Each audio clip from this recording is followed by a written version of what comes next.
Graças a Deus, saudações a todos. Estamos agora dando início a mais um estudo de cartas de Paulo, hoje em continuidade a 1 Coríntios. Da última vez, nós estudamos Coríntios 12, onde Paulo falava sobre os dons que os cristãos deveriam buscar, exercitar, desenvolver, os dons dados por Deus, e fala sobre as várias possibilidades. Em verdade, ele falava sobre mediunidade. E ao terminar, Paulo termina dessa forma, em 12:31. Entretanto, busquem com dedicação os melhores dons. Ele fala sobre os dons que se conhecia na época e termina recomendando: procurem com dedicação os melhores, porque tem dons aí que não seriam relevantes, não seriam importantes, ou não seriam significativos. E aí vem a ressalva dele. Em 12, ainda não chegamos em 13. Passa agora a mostrar-lhes um caminho ainda mais excelente, algo melhor que desenvolver dons. O que será que Paulo vai mostrar agora que é melhor do que desenvolver dons?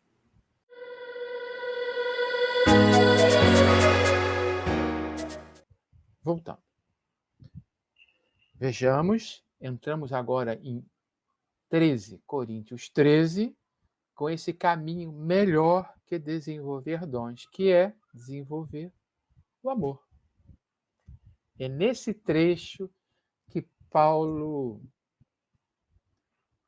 atinge talvez o seu ápice. Para mim, o trecho mais bonito de todas as cartas de Paulo, algo que entrou para a história da humanidade. Se ninguém conhece nada de Paulo, alguma coisa desse trecho as pessoas conhecem.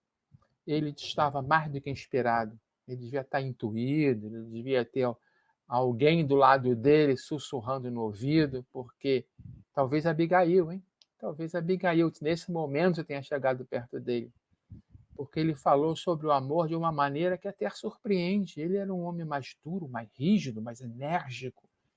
Ele se desmancha ao falar sobre amor. Então, para falar desta forma, melhor uma voz feminina, não é, Norma? Vamos, meu querido, dar prosseguimento, então, a essa bela poesia, né, do nosso querido apóstolo Paulo.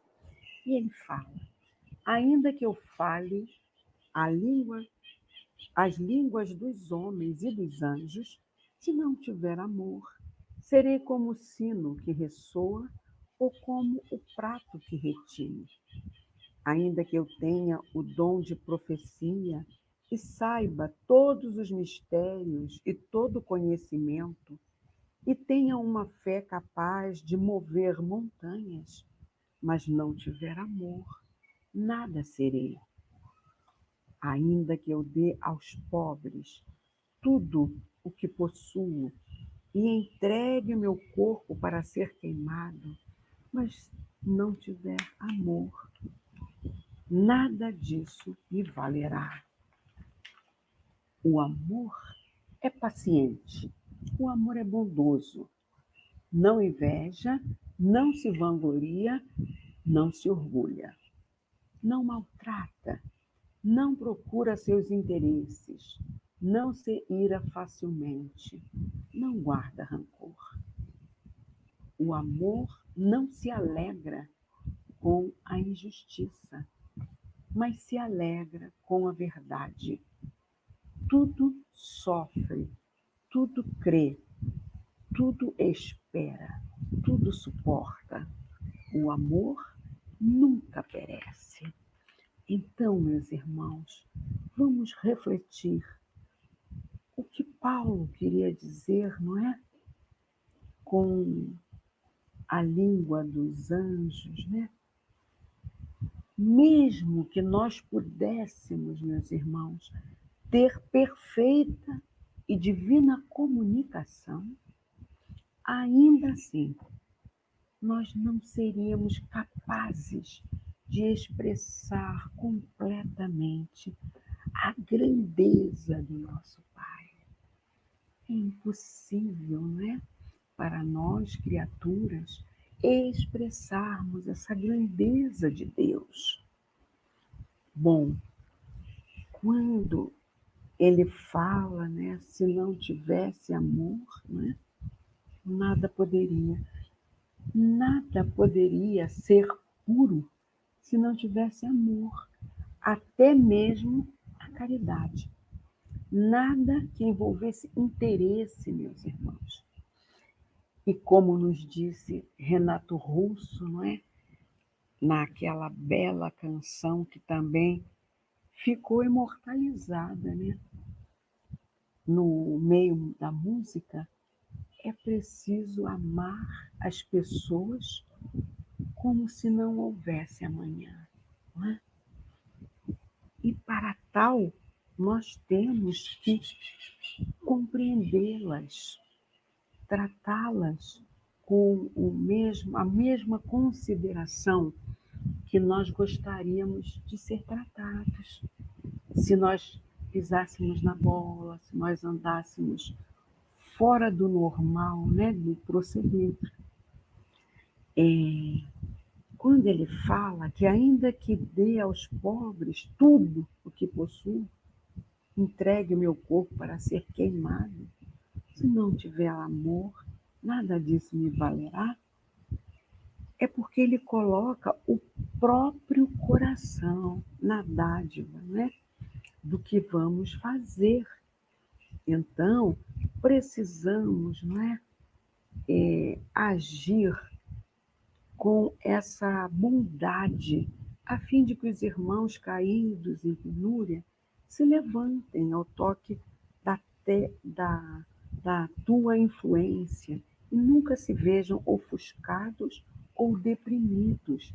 Então, a gente recorda o que o mestre nos falou, que a nossa mão esquerda não saiba o que doa a nossa mão direita.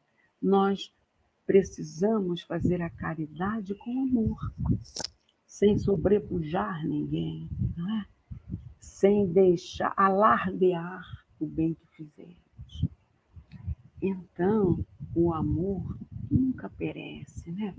Ele tudo sofre, tudo crê, tudo espera, tudo suporta. Quando somos pacientes e bondosos com os outros, meus irmãos, estamos refletindo o amor de Deus em nossas vidas e nos tornando melhores seguidores, né, dos ensinamentos do Cristo. As principais características do amor de Deus é que ele é fiel e constante. Não é que o nosso amor, que defende a nossa disposição de amar, porque a gente, em um dia, nós estamos dispostos a amar, mas no outro, se a pessoa fez algo contra nós, nós não temos essa constância que o Pai tem para conosco. Ou então, os dias que estamos mal-humorados ou doentes, não é? Nós não conseguimos ainda atingir essa grandeza do amor de Deus para conosco, que é fiel, que é constante e que nos dá diversas oportunidades para nos reerguermos e evoluirmos. Agora, Vidal, faça as suas considerações, meu querido. Norma, enquanto você Oi. falava, eu estava lembrando dos meus 10 anos. Com 10 anos, eu já gostava muito de ler. Caía na minha mão e eu lia. E aí, mais ou menos nessa idade, caiu nas minhas mãos uma fotonovela. Você talvez nem lembra. Uma fotonovela Lembro. era uma novela com fotos dos atores. Eu li a fotonovela, primeira vez que eu tinha feito isso. Eu lembro de eu estar no quintal de casa pensando sobre o amor, porque a fotonovela era sobre amor. E aquilo me impressionou. Meu Deus, que coisa forte, que coisa poderosa. Será que isso é verdade? E eu me questionava, será que é verdade? Será que existe? Ou é coisa sei lá, de fotonovela? Ou isso existe mesmo, é assim mesmo. Com 10 anos não tinha a menor ideia se aquilo ali tinha procedência ou não. Bom, já se passaram 59 anos desse momento e eu continuo sem saber de fato o que é o amor. Para mim, é um enorme mistério. Um enorme mistério. E a impressão que eu tenho é que tudo isso que se fala dele, porém, é muito mais do que isso. Nós vamos, né, descobrir o amor como algo diferente e extremamente poderoso. Extremamente poderoso. Eu diria que o amor está para dois seres humanos como o magnetismo está para dois ímãs. Se as polaridades certas estiverem voltadas um contra o outro, a força de atração é poderosa. Se tiver na polaridade errada, aí o amor vira ódio e a rejeição é enorme também. Mas o que eu quero dizer é que o amor é mais do que um sentimento, ele é uma força, ele é uma energia em ação. O amor não pode ser parado, estagnado. Então, quando ele diz que, mesmo que eu fale a língua dos anjos, quer dizer, mesmo que eu seja um ser aqui excepcional, que eu encante todo mundo, que eu pareça sublime, que eu pareça um enviado dos céus, mas se eu não tiver amor dentro de mim, eu sou como um sino que ressoa. O que é um sino que ressoa? É um barulho que chama a atenção e nada mais. Um barulho que chama a atenção e nada além disso. Ainda que eu tenha o dom da profecia, e nós vamos ver mais à frente que o dom da profecia, entre os dons que ele lista, é o que ele considera o mais importante, o dom da profecia. Ainda que eu tenha o dom da profecia e conheça de tudo, não haja mais mistérios para mim, então ele junta que é um conhecimento espiritual, divino, o conhecimento humano, conhecimento material, e ainda coloca a fé no meio, que supera o conhecimento, é alguma coisa que independe do conhecimento. Então, eu consigo captar informações do alto, eu conheço tudo que se conhece na matéria e eu ainda tenho fé capaz de mover montanhas. Se eu tiver isso tudo, mas não tiver amor, isso não significa nada. Porque eu não vou a lugar nenhum sem amor. Eu não vou ser nada. E ele está certo nisso. Né? Tem aquela clássica imagem do anjo, das duas asas do anjo, assim, eu acho tão bonito que a gente fica repetindo essa imagem. O anjo se equilibra, ele voa com a asa do amor e a asa da razão. A asa da razão é que ele fala primeiro, o dom da profecia, o conhecimento, aí coloca a fé também. Mas não adianta ter uma asa só super desenvolvida, porque se não tiver asa do amor, o anjo sai catando cavaco e não consegue subir meio metro do solo. Porque o amor é essa força misteriosa que nos impulsiona, se a gente quiser usar uma linguagem comum, para Deus. Aparentemente, o nosso grande foco de atração, de convergência é Deus. Então, o amor é a maneira como Deus garantiu que nós chegaremos a Ele um dia. Falei muito, não disse nada, porque é muito difícil explicar de fato o que é o amor. Ele continua, ele vai tentar exaurir. Aí eu posso ser extremamente caridoso, posso dar tudo que tem para os pobres, eu posso até entregar o meu corpo, mas não adianta ser alguém assim tão desprendido se eu não tiver amor. Isso também não me vai valer para nada. Aí começa a dar qualidade. Para dizer que eu tenho amor, tem que ser paciente com o ser amado. Senão, isso não é amor. Eu tenho que ser bondoso. Coisa atrelada à outra. Eu não posso invejar. Eu não posso me vangloriar, porque se eu estou me vangloriando, eu estou me orgulhando de alguma coisa, estou querendo ser mais que ser amado. Também isso não define o amor. Eu não posso maltratar, que é a história que quem ama não mata, né?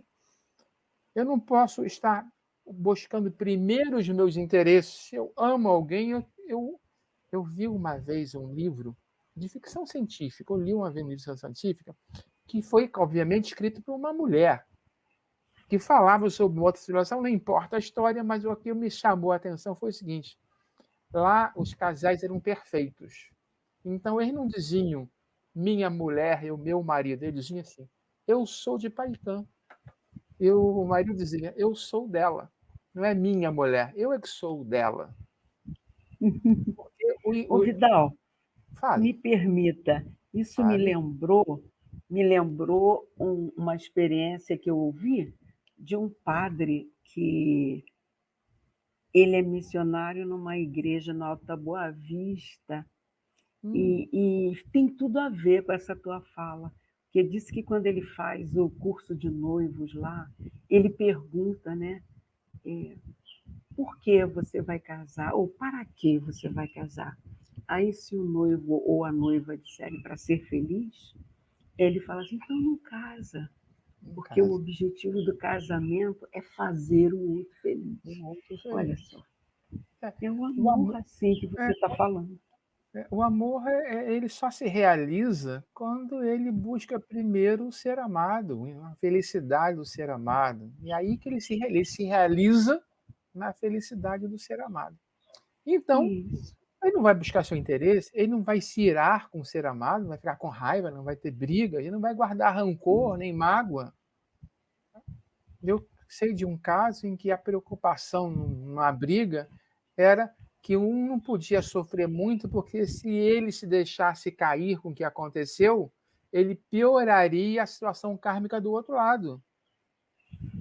Embora ele tenha sido, digamos que, a vítima, mas se ele se vitimiza demais, ele está piorando o karma contraído por quem fez algo contra ele. Então ele tinha que segurar a onda para não piorar a situação de quem atacou ele. Essa é Que uma visão. beleza, hein? Isso é um amor, né? Pois é, Uma essa é uma visão consciência, interessante. uma É uma consciência do que consciência, é o amor. é uma consciência. De fato, se a gente entra logo em dor de cotovelo, em desespero, e quanto mais É, você cai, mais. Imagine, por exemplo, aqueles que se suicidam por causa de alguém. Compromete é, extremamente a pessoa que provocou o suicídio. Então, ele passa a é ser um verdade. corresponsável. O amor não se alegra com a injustiça. Impossível. Como é que eu vou me alegrar se o ser amado está sendo injustiçado? Mas vai se alegrar com a verdade, porque, em princípio, a verdade é aquela que vai mostrar a verdade com V maiúscula, né? É aquela que de fato liberta. Então, sendo assim, ele sofre, ele acredita, ele espera, ele suporta qualquer coisa em prol do ser amado. Senão, não é amor. E se a gente pensar aqui que o ser amado é Deus, nós vamos sofrer qualquer coisa. Isso foi o que Paulo fez, foi o que Jesus fez. Nós vamos crer, vamos ter fé, vamos esperar e confiar que a vida que Deus nos deu é a melhor para nós e que o futuro é brilhante. Vamos suportar os piores momentos, sabendo que são transitórios, porque o amor de Deus irá nos sustentar em todas essas nossas provas e expiações. Que, aliás, foi exatamente isso que aconteceu com os primeiros cristãos nos circos de Roma, por exemplo. Por amor a Deus, por amor a Jesus, representando Deus, eles suportaram os piores sacrifícios, que é uma coisa que fica difícil até de falar num lugar como esse, porque induz uma vibração negativa. O que os romanos infligiram aos judeus por diversão, aos cristãos, desculpa, aos cristãos por diversão no circo de Roma. E os Vidal, cristãos, por amor a Deus, tudo suportaram. Diga. o exemplo de Joana de Cusa, que ela sendo queimada, né, o filho pedindo a ela para abjurar, porque o Carrasco dizia que os salvaria se ela abjurasse. E ela falou que não, né, que preferia ficar ali seguindo Jesus. E aí o Carrasco diz: esse teu Cristo só te ensinou a morrer? E ela fala: não, ele me ensinou a te amar. Olha, quer dizer, arrepia a alma, né? Arrepiei também, arrepiei aqui também. E é claro que eu pensei, você falou em Joana de Cusa, eu já pensei logo em Joana d'Ângeles, né? O caminho é direto. Né? A última aqui, o amor nunca perece. E essa me leva a Ramatiz. Tem uma frase de Ramatiz que eu acho linda, linda, linda, linda. É algo mais ou menos assim, não vou lembrar literalmente. Um ato de amor ecoa no universo sem resposta. Quer dizer, alguém ama, alguém faz alguma coisa pelo ser amado, esse ser amado não corresponde, não retribui. Nós, como seres humanos falíveis e fracos, nos magoamos, nos ressentimos, porque a gente espera, no mínimo, um reconhecimento do nosso amor e do que nós estamos fazendo. A Ramatiz diz não. Um ato de amor ecoa no córrego sem resposta. Não importa. Dia virá em que o ser amado estará receptivo a este ato. E nesse momento é que virá a resposta. Eu mudei um pouco o final, que eu já não lembro direito, há muito tempo que eu li isso. Mas ele está dizendo isso, o amor nunca perece. É um ato de amor que se faz, fica para a eternidade. Mesmo que aquele ser que recebeu esse ato não esteja pronto para reconhecê-lo. Dia virá que, pela evolução, esse ser se dará conta do ato de amor e prestará o seu reconhecimento, mesmo que não mais para a mesma pessoa, porque essa pessoa já pode estar em outro estágio muito mais evoluído, ela vai procurar alguém para retribuir esse ato de amor recebido, talvez num passado remoto, porque isso é algo que brota de dentro de nós, o amor pede por isso, por essa retribuição. Na verdade, o amor é de dentro para fora, né? A gente acha que é de fora para dentro, e fica procurando a princesa, o príncipe encantado, quando não deveria ser assim. A gente quer ter a princesa, não quer ser o príncipe, ou quer ter o príncipe, não quer ser a princesa. Tem algum texto aí de Emmanuel que você tinha separado sobre o amor, ou podemos seguir? Não podemos seguir, Seguir? porque esse eu já falei do amor de Deus fiel e constante. Tá bem. Então vamos agora para o complemento. Agora ele vai fazer o fechamento dele. Vejam que ele estava falando que o amor nunca perece. O amor não. E vamos lembrar também do seguinte: ele antes, em 12, ele estava falando dos dons. Tá? Os dons que deveriam ser buscados, desenvolvidos melhores possíveis, etc. Aí diz: não, tem algo melhor para você buscar do que dom. Aí, quando ele chega no amor nunca perece, ele volta para o dom. Os dons podem perecer. O amor, não. As profecias, que para ele é o dom por excelência, as profecias desaparecerão. O falar em línguas cessará. O conhecimento pode se perder, mas o amor nunca perece. Esse fecho aqui é muito bonito. Você quer continuar no 9?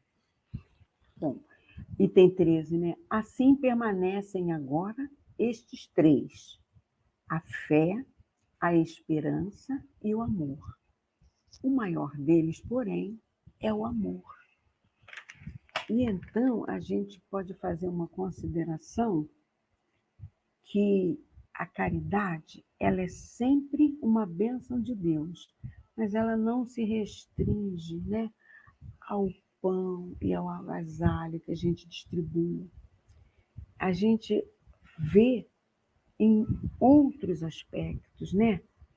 Tolerar com paciência o parente necessitado, respeitar as dificuldades do vizinho sem comentá-las, amparar a criança, né, na rua, ou socorrer um animalzinho doente. Então, a gente nunca deve se dizer incapaz de praticar, né? Porque a caridade é a bênção de compreensão, a palavra encorajadora, o gesto de bondade, o sorriso de simpatia. Às vezes, com um sorriso, a gente dissipa uma amargura ou até um ato mais escabroso que a pessoa mergulhada nas trevas estava pensando em cometer, entendeu? Então, a gente pode começar a exercer prestando serviço aos teus em tua própria casa. Então, não adianta colocar em prática esse amor dentro da casa espírita apenas.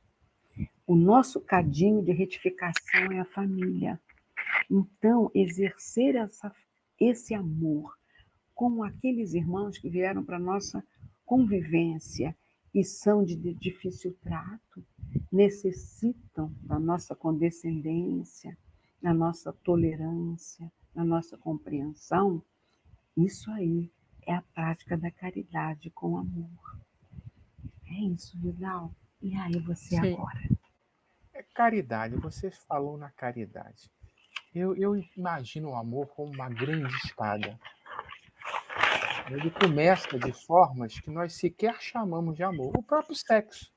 O sexo é um dos primeiros Aham, degraus do amor. Põe em contato o macho e a fêmea, e ao longo aham, dos séculos e milênios, esse contato vai desenvolvendo o amor. Passa pela caridade, mas uhum, cresce e vai muito além. Fé, ele destaca a fé, a esperança, mas isso. continua apontando para o amor, porque tendo o amor, o resto vem a reboque, vem a reboque. Uhum, E interessante que eu estava lendo aqui também, enquanto você falava, e ele, de certa forma, ele, no 11, ele disse algo parecido com o que eu contei sobre quando eu tinha 10 anos. Ele disse algo assim, quando eu era menino, falava como menino. Então, quando eu tinha 10 anos, eu pensava como menino, raciocinava como menino. Exatamente o que ele disse, e ficava imaginando se o amor existia ou não. Quando me tornei homem, deixei para trás as coisas de menino. Quer dizer, agora é uma exortação. Gente, agora vamos crescer, né? Não vamos mais ficar fazendo aquelas piacinhas adiante. Mas eu, pessoalmente, confesso a vocês que, em termos de amor, eu continuo me sentindo um menino. Ô, É, Vidal, e oi. esse pequeno também pode ser quando a gente ainda não despertou para essas verdades Exatamente. espirituais Menino é que infância nos espiritual, né? impulsionam a. É, na É, infância espiritual. é a infância É, espiritual. Somos todos crianças. Do ponto de vista, isso, frente a Jesus, por exemplo, somos todos crianças. E é assim que eles olham para nós. isso. Por isso que Jesus não se enraivecia, não ficava zangado e perdoava. Quem é que fica Uhum, zangado com uma criança de 1 aninho e meio que chega e chama bobo, feio? Isso é coisa de criança, criancice. Então, Jesus estava muito além disso. Nós vamos chegar lá. Eu não tenho mais 10, mas continuo me sentindo um menino ainda. O que ele sinaliza é que, quando vier o que é perfeito, aí tudo vai mudar. Quando vier o que é perfeito, eu colocaria de uma outra forma, como nós chegarmos ao que é perfeito. Nós é que temos que chegar lá. Não vem de graça assim para nós. De repente, pô, veio a perfeição e eu acordei e não sou mais menino. Agora virei um anjo perfeito. Não. Tem que ralar muito, nós vamos nascer e morrer muitas vezes, vamos amadurecer muito, vamos errar muito até aprender. E, enquanto isso não acontece, tem o 12 que, por enquanto, essa realidade do amor, o que nós vemos é um reflexo obscuro como um espelho, que ele diz, então nós estamos vendo aqui, tem o amor mesmo, não é o que nós estamos vendo, nós estamos vendo o amor refletido numa parede meio brilhante, escurecida, brilha um pouco também e a gente se encanta. Mas se nós conseguimos olhar face a face o amor, vamos ficar cegos. Agora conheço em parte, então. Agora nós conhecemos em parte o que é isso. Quando nos chegarmos à perfeição, conheceremos plenamente o amor. Da mesma forma como hoje vocês me conhecem. Então, aí ele está falando, no geral, que somos todos ainda crianças espirituais, que temos muito que aprender e o que nós hoje vemos do amor é um pequeno pedacinho, um reflexo de algo que é muito maior. É por isso que eu digo, para mim o amor é um grande mistério. Que eu sinto isso, é algo muito maior do que qualquer coisa que a gente possa pensar ou falar a respeito. Acabamos com o 13? Acabamos, né? Ainda temos sim, um tempinho para o 14. No 14, tá Norma, sim. ele volta àquela questão dos dons, só que agora ele foca em falar em línguas e profetizar. É uma coisa um pouco confusa, né? Por quê? Porque vamos lembrar que Coríntios 1 inteiro ele tá respondendo questionamentos que ele recebeu da igreja de Coríntios. E entre os vários questionamentos, tinham reclamações que falavam demais durante o culto, que profetizavam de forma desorganizada, 3, 4 pessoas ao mesmo tempo falando alto, outros em língua, que nem entendia nada. E aí veio a questão de da proibição das mulheres falarem em cultos. Mas isso é um capítulo, uma coisinha mais espinhosa. Vamos focar primeiro nessa história do falar em línguas e em profetizar. Isso aí eu acho que é bem dominado e conhecido nos meios mais evangélicos, porque até hoje isso lá eu creio que é praticado. Em outros segmentos, em outras correntes religiosas, o falar em línguas meio que se perdeu. O profetizar virou psicofonia, né? Ou virou a própria mediunidade de incorporação, onde uma outra inteligência projeta através de um homem encarnado os seus pensamentos. Então, vamos começar pelo 1, Norma. Você pode ler? Sim. Falar em línguas e profetizar de forma organizada. Proibição das mulheres falarem nos cultos. Aí o 1. Sigam o caminho do amor e busquem com dedicação os dons espirituais, principalmente o dom da profecia. É aquilo que nós já tínhamos visto. Ele ressalta o dom da profecia e não liga muito por falar em línguas, não. Mas é o amor. Se o caminho do amor. Agora, o caminho do amor, se vocês conseguirem encontrar os dons espirituais e o da profecia, isso é muito bom. Continua, Norma, por favor. De fato, ninguém o entende. Em espírito fala mistérios. Gostaria. Vai parar aqui para fazer aquela Tem o reflexão? iniciozinho. Pois quem fala em línguas não fala aos homens, mas fala a Deus. Ele tinha que dar uma explicação. Explica logo agora, eu acho que é bom, porque a Norma tem uma explicação excelente de Humberto Roden que distingue entre falar Isso. em línguas e profetizar. Explica para nós, Norma, por favor. Essa explicação é do livro Paulo de Tarso, o maior bandeirante do Evangelho, de Humberto Roden. E ele fala assim: olha, na igreja primitiva, ocupava o dom da profecia a primeira plana. Consistia em falar aos fiéis sob o impulso do Espírito Santo, de um modo tão claro que já nenhuma interpretação ulterior era necessária. O dom das línguas, ao invés disto, se manifestava em palavras estranhas, proferidas sob a atuação do Espírito Santo, mas que não eram inteligíveis aos ouvintes sem a competente interpretação. Quer dizer, aí não tinha validade, não é, meus irmãos? Diga. Como é que a gente pode, por exemplo, vamos exemplificar um palestrante que rebusque a sua fala, fale para uma plateia de pessoas modestas, com palavras pouco utilizadas no dia a dia, não é? Vai adiantar para alguma coisa? Ele não vai conseguir transmitir, só vai exercer vaidade, né? De estar falando, entre aspas, bonito. Então, esse tipo de fala que não se entendia, aquele que estava passando pelo processo, ele tinha comunicação com os espíritos que os estavam inspirando. Ele entendia, mas o que ele falava, ninguém entendia nada. É isso, fala. Não, pois é, eu achei isso aí, confesso, me tirou algumas dúvidas. Porque para nós, na nossa experiência, nós costumamos ver o quê? Um espírito santificado se aproxima de um homem ou de uma mulher que tem o dom da profecia, ou seja, a mediunidade da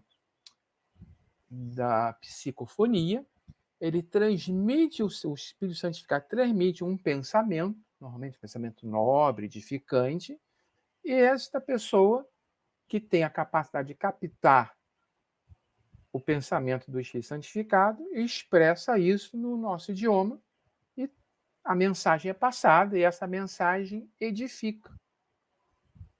Agora, eu já vi acontecer, e isto aconteceu no Pentecostes, onde a cidade de Jerusalém era festa, estava repleta de estrangeiros que falavam outros idiomas. Então, quando a mediunidade se esparramou entre os apóstolos, eles começaram a falar outros idiomas, mas não falar um outro idioma, por exemplo, não tem sentido nenhum agora aqui se eu começar a falar em chinês, a não ser que esse vídeo vá ser projetado na China ou em algum país ou para alguém que entenda chinês, senão não tem sentido. Então, Seria eles falaram xenoglossia, né, Vidal? xenoglossia, exatamente, a boa Norma puxou a palavra certa. Eu estou falando em psicofonia como uma maneira geral de transmitir verbalmente o pensamento de um espírito santificado. Mas também, quando se transmite em outro idioma, chama-se de xenoglossia, falar uma língua estrangeira. Isso aconteceu com os apóstolos no Pentecostes, mas tinha um significado. O significado era a cidade estava cheia de estrangeiros. E eles saíram pregando a mensagem do evangelho para todos os que estavam ali. E a turma se admirou porque estava escutando em seu idioma. Isso edificou a igreja, edificou o cristianismo. Então, observe como é que ele distingue bem a coisa. O falar em línguas por aí é um blá blá blá. Eu acho que a Norma até foi bastante generosa em língua difícil, ou palavra difícil. Eu tenho a impressão, Norma, que normalmente o falar em línguas aí é mesmo enrolar a língua. Foi mais uma analogia, né, que eu fiz. E eu já ouvi uma coisa curiosa, né? Dependendo do segmento do ramo doutrinário que vocês, cada um professa, vai entender melhor o que eu disse ou não. Mas eu já vi duas pessoas, cada uma captando um espírito santificado diferente, falarem num idioma que eu não entendia, não era era um outro idioma, mas eu não sabia, não entendia nada, porém um entendia o outro. Então estava falando um para o outro em outro idioma. Ok, também é diferente. Agora, um blá serve para quê? Então, diz Paulo, quem fala em língua, fala aos homens, que na verdade está se exibindo, né? Isso para mim cheira um pouco a isso. Eu consigo, mas eu não tenho o que falar, então enrola a língua. Ou tem uma outra coisa em termos que não é mediunismo, é animismo. Alguma coisa que sai de dentro de mim. Eu estou botando aquilo para fora de qualquer jeito, atropeladamente, sem nenhum significado. As palavras podem ser até em português, mas não tem uma ideia construída. Simplesmente eu estou meio que vomitando essa fala. Então, não está falando para os homens, no máximo está falando para um ser superior para ser condescendente. Ele quis ser condescendente, ele não ia dizer isso para os seus seguidores lá, porque isso ia pegar muito mal. Mas se ninguém entende, não adianta. Ele está falando mistérios. Mas quem profetiza está falando algo que os outros entendem, está transmitindo um pensamento superior, está edificando alguma coisa, está encorajando, está consolando, encorajamento, consolação dos homens. Isso sim, isso ele valorizava. Ele valorizava, né, expressar em palavras pensamentos e ideias sublimes, que não seriam daquela pessoa, aquela pessoa não tinha, sozinha por si só, ela não teria capacidade de falar algo tão bonito.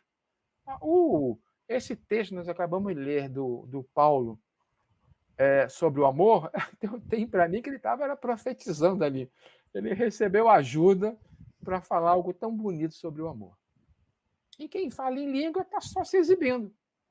Mas quem está transmitindo pensamento superior, ele está edificando a igreja. E a igreja, vamos entender como o corpo dos fiéis que estão ali, não a construção em si. Todos os que estão escutando estão se edificando com aquela mensagem. Isso ele valorizava. Não um blá, blá, blá. Até porque, um detalhe interessante, aí parece que se organizou uma coisa. Alguém falava blá, blá, blá, e alguém interpretava. Bom, eu também já vi isso acontecer. Eu também conheci uma pessoa que falava, para mim era um blá, blá, blá, mas prestando muita atenção eu conseguia entender alguma coisa, porque ela era uma espécie de profetização, mas com dificuldade de verbalização. A gente tinha que fazer muito esforço para entender. E um parente da pessoa que fazia isso já estava acostumado e entendia muito melhor. Então, a gente chamava a filha dela, Olha aqui para nós o que ele está querendo dizer. Ele estava dizendo alguma coisa, é diferente. Tá? Aqui não. É algo que ninguém entende, mas de repente chega alguém e diz: não, ele está falando isso, isso, isso e aquilo. Bem, eu vi na internet até, eu acho que de algum pastor, um seguinte comentário, eu achei muito procedente. Você fica na mão do intérprete. Esse intérprete pode dizer qualquer coisa. Olha, ele está dizendo que você tem que doar para mim R$ 200 agora porque eu estou precisando de passar o final de semana na praia. Qualquer coisa, porque se ninguém entende o que está sendo dito, e se eu penso que é alguma coisa superior, e se alguém chega e me diz que não, ele está dizendo que eu tenho que fazer isso, eu acredito, pronto. Então é meio perigoso. Tá? Eu acho isso meio perigoso. Vamos continuar. Ele vai desenvolver mais isso. Quer continuar, Norma? Gostaria? A parte grande. Gostaria que todos vocês falassem em línguas, mas prefiro que profetizem. Quem profetiza é maior do que aquele que fala em línguas, a não ser que as interprete, para que a igreja seja edificada. Bom, agora vale um Visto, comentário. Não sei só, sim, vale um comentário. É o seguinte, ele. Ah, tá, tudo bem. Assumindo que era honesto e que não tinha ninguém aí fazendo isso para se exibir, porque isso também existe. É mais fácil, né? Porque é muito fácil. Eu não preciso construir uma mensagem edificante, eu enrolo a língua e vou me exibir que eu estou falando em línguas. Mas assumindo que era honesto, que de fato eu estava recebendo alguma coisa, mas que não conseguia verbalizar de forma certa, ele diz: ó, seria bom se vocês já pelo menos fizessem isso, mas é muito melhor se vocês profetizarem, se vocês falarem de forma clara, inteligível, uma mensagem edificante, etc. Então, quem profetiza é muito maior do que aquele que está enrolando a língua. Falar em língua, para mim, é enrolar a língua. A não ser que a interprete. Ou seja, se eu conseguir entender aquilo que eu não consegui verbalizar, mas a minha mente está sabendo o que eu quero dizer e não consigo, depois que passa aquela onda, eu respiro, peraí, eu quis dizer isso aqui, eu lembro bem que o que veio na minha cabeça é que está sendo recomendado, que nós temos mais união, que precisamos estreitar laços. Aí, tudo bem. Tá? Mas falar só por exibição, sem nenhum proveito para ninguém, isso Paulo era frontalmente contra, porque, entre outras coisas, bagunçava o culto.